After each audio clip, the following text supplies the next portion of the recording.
ఏ రోజైనా ప్రదోషకాలం అంటే శివుడికి ప్రియం కాబట్టి ప్రదోషకాలంలో ఈ నారికేళ దీపాన్ని వెలిగించుకోవచ్చు.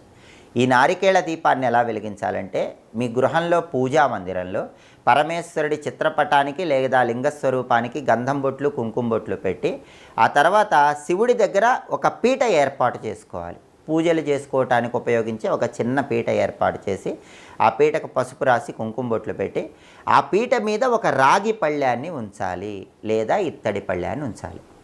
ఆ రాగి పళ్ళెము లేదా ఇత్తడి పళ్ళానికి 5 చోట్ల గంధం బొట్లు 5 చోట్ల కుంకుమ బొట్లు పెట్టాలి.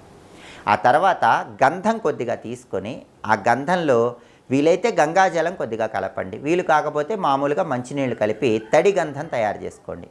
ఆ తడి గంధంలో ఉంగరపు వేలు ముంచి రాగి పళ్ళెము లేదా ఇత్తడి పళ్ళెం మీద ఒక స్వస్తి గుర్తు వేయండి. అలా రాగి పళ్ళెము లేదా ఇత్తడి పళ్ళెంలో తడి గంధంతో స్వస్తి